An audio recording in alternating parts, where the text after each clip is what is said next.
Bonjour, on se retrouve pour faire le débrief de cette première semaine NFL. Alors comment on va faire? Ce qu'on va faire, c'est que on va récapituler rapidement les résultats. Je vais donner trois bonnes notes pour trois équipes et trois flops de cette première journée.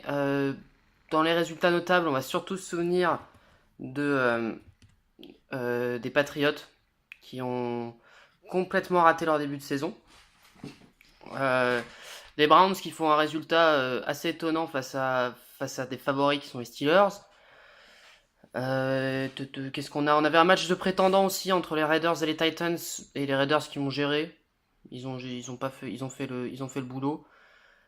Mais ils font pas partie des flops, mais Cincinnati, on va avoir l'occasion d'en parler parce que c'est le match de jeudi soir. Cincinnati qui fait 0 points. On a de quoi se demander encore ce que fait Marvin Lewis à la tête de cette équipe, le head coach des Bengals. Il y a un moment, il y a des questions. Enfin, faut se poser la question, qu'est-ce qu'il fait là encore? C'est pas normal. Dans un autre match de prétendants, Seahawks Packers qui a été poussif. Poussif des deux côtés. Et je vais en revenir dans mes flops. Vous pouvez déjà imaginer une équipe qui est dans les flops. On a eu un vrai bon match lundi soir en fait entre les Saints et les Vikings qui fait complètement opposition avec le mauvais match qu'on a eu dimanche soir entre les Giants et les Cowboys. Là aussi on va avoir un retour sur les flops. Et enfin l'autre match du lundi soir, les Chargers et Broncos qui match bizarre, très bizarre. Je pensais les Chargers au-dessus des Broncos cette année. Euh, après ils ont raté leur début de match. Ils ont essayé de revenir et les Broncos qui ont géré, mais je suis assez étonné. Je pensais les Chargers à un meilleur niveau que ça, hein. Je suis assez étonné. Mais ils auront. C'est la première journée. Il faut pas non plus s'emporter sur les résultats de cette première journée. Euh, mais, euh, mais les Chargers, ils attendaient à un autre niveau quand même. Alors, mes trois bonnes notes pour les trois équipes. Alors, on va commencer. Bah, j'en ai déjà parlé. Mais les Chiefs qui ont vraiment sorti un gros match. Même si les Patriots, ils ont eu des blessés. Les Chiefs, ils ont sorti un vrai match. Et d'ailleurs, on va. Alex Smith, qui, euh, je l'avais annoncé avant le match, pour moi il est top 10 quarterback NFL et il l'a encore prouvé la dernière fois. Maintenant, est-ce que cette équipe va aller en playoff? Va juste falloir voir si Eric Berry, à quel point ils vont souffrir de la blessure d'Eric Berry qui est un top player dans la NFL, vraiment un des meilleurs joueurs de la NFL et qui s'est blessé pour la fin de la saison. Alors ça c'est vraiment terrible quoi. Et avec lui, c'était sûr qu'ils allaient en playoff. Euh, mais sans Raikberry, ça va être compliqué. Mais ils ont l'air d'être vraiment super forts. Karim Hunt, ça a l'air d'être quelque chose de particulier. Deuxième bonne note, ça va être pour les Vikings. Les Vikings qui ont sorti un gros match. Sam Bradford, le problème c'est que il a une habitude à se blesser souvent. Donc s'il arrive à tenir la route, s'il arrive à, s'ils se blessent pas toute la saison, les Vikings ils ont une très très grosse chance d'être en playoff à la fin de la saison et de rivaliser avec les Packers dans cette division. Euh, les Vikings, on savait que c'était une super équipe avant le début de la saison. Pour moi, Dalvin Cook c'était le meilleur rookie running back qui était sorti, qui sortait de la draft. Bien meilleur que. Pour moi, il était meilleur que Fournette, il était meilleur que McCaffrey. Et vraiment, il a sorti un gros match. Alors attention les Vikings, ils ont des bons receveurs, ils ont une bonne attaque, visiblement. Enfin, l'attaque est impressionnante, même si c'était la défense des Saints qui est pitoyable depuis 3-4 ans. Et la défense des Vikings, elle est là quoi. Enfin, c'est une des meilleures de la ligue, hein. Dernière bonne note, ça va être pour les Rams. Obligé, hein, 46-9 face aux Colts. Alors là aussi, pas de surréaction. Les Colts en face, il n'y a pas grand chose. Vraiment, il n'y a pas grand chose. Ils ont un joueur, c'est Andrew Luck, et il n'est pas là jusqu'en octobre. Donc vraiment, il n'y a rien. Mais quand même, c'est impressionnant ce qu'ont fait les Rams. Et surtout Jared Goff. Donc là, franchement, les trois équipes que j'ai pris, je vais surtout souligner les trois quarterbacks. Mais Jared Goff qui a l'air d'avoir fait une sacrée progression depuis l'an dernier. L'an dernier, il était vraiment pas bon. Là il a, il a Sean McVay en tant que coach. Donc ça risque d'être très intéressant.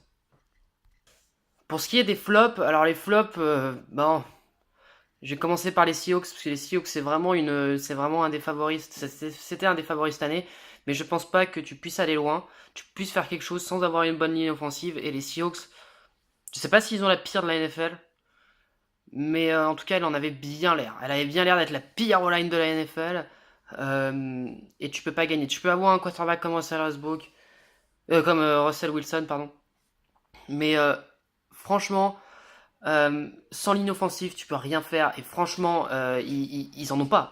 Ils ont rien sur ligne offensive. C'était déjà un problème qu'ils ont depuis plusieurs années. Ils veulent pas investir dans leur ligne offensive. Et là, je pense qu'ils se prennent vraiment, ils se prennent vraiment le retour de bâton. Et franchement, c'est moche, quoi. C'est très très laid ce qu'ils font avec leur ligne offensive. Et ils vont pas pouvoir gagner. Voilà. Et je pense que, et sans vouloir faire de surréaction encore une fois, c'est la première semaine. Mais honnêtement, je les vois pas aller très loin sans ligne offensive. Ils marquent pas un touchdown. Et il y en a qui disent que c'est à cause de l'arbitre et tout. Jérémy Lane qui se fait expulser. Peut-être, il avait sûrement pas à se faire expulser. Mais aussi, il faut pas se mettre dans ce genre de situation. Enfin, faut, faut pas laisser une situation où il y a un doute sur le fait que tu mets un coup de poing ou pas. Enfin, faut pas se retrouver dans ce genre de situation en fait à la base.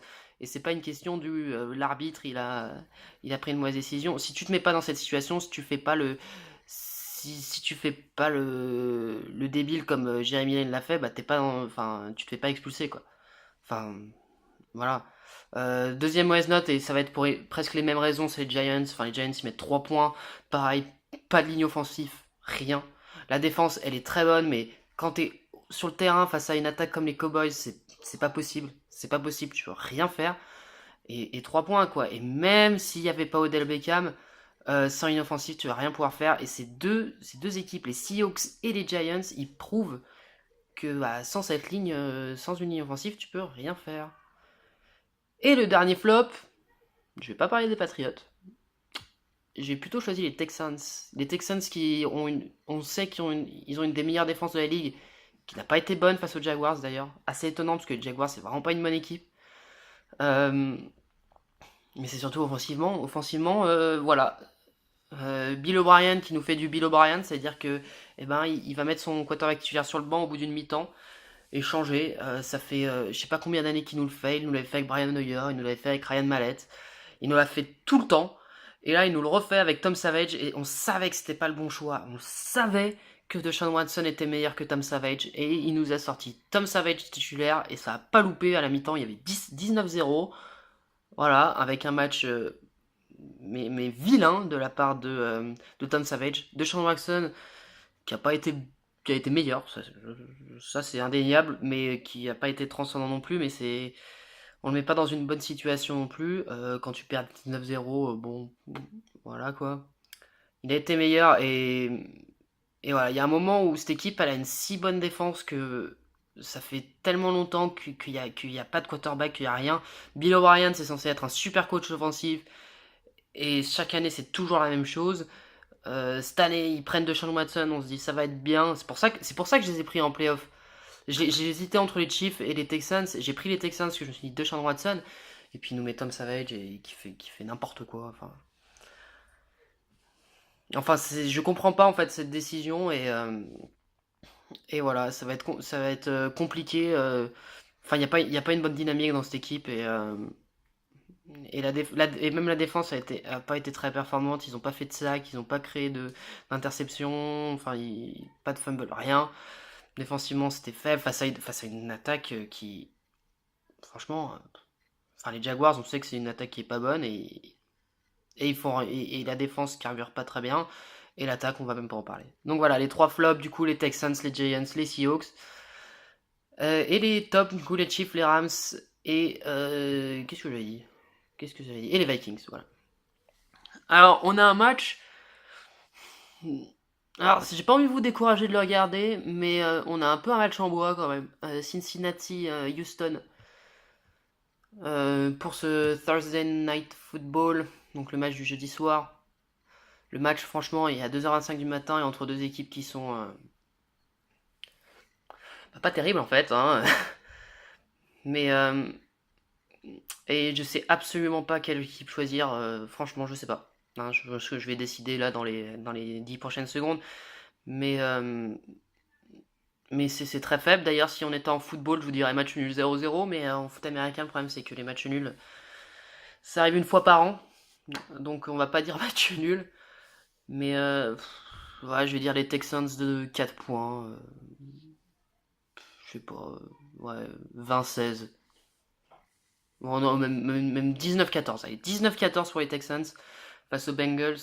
Ouais, un match vraiment qui s'annonce pas top. Pas top. Après, on a déjà eu des bonnes surprises sur des matchs qui s'annonçaient pas top et qui étaient bons, mais là, quand on voit qu'on a une équipe que les deux équipes, en fait, elles ont mis un total de 7 points sur la première journée à L2. Enfin, les Bengals 0 surtout, et les Texans 7. Donc, voilà. Eh ben, faites-vous plaisir jeudi soir. Vous avez un choix, soit vous regardez ce super match, soit vous regardez, soit vous pouvez aller dormir. Hein, je pense que aller dormir, c'est pas une mauvaise décision jeudi soir. Surtout qu'il y en a pas mal qui ont repris les cours, donc ouais. Allez vous coucher jeudi soir, c'est peut-être mieux.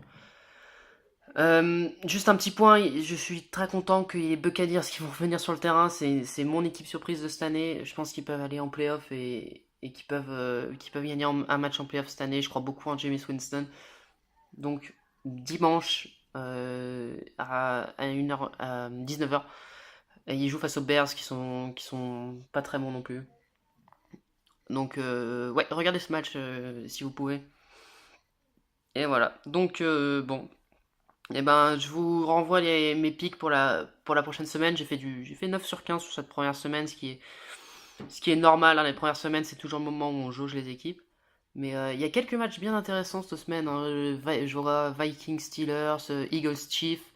Ça va être des bons matchs, ça va être des vrais bons matchs. Le Cowboys Broncos qui risque d'être vraiment super bon. Et on a un Packers Falcons.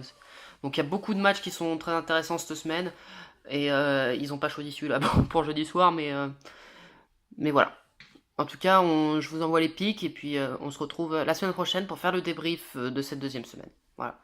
Eh ben, à bientôt.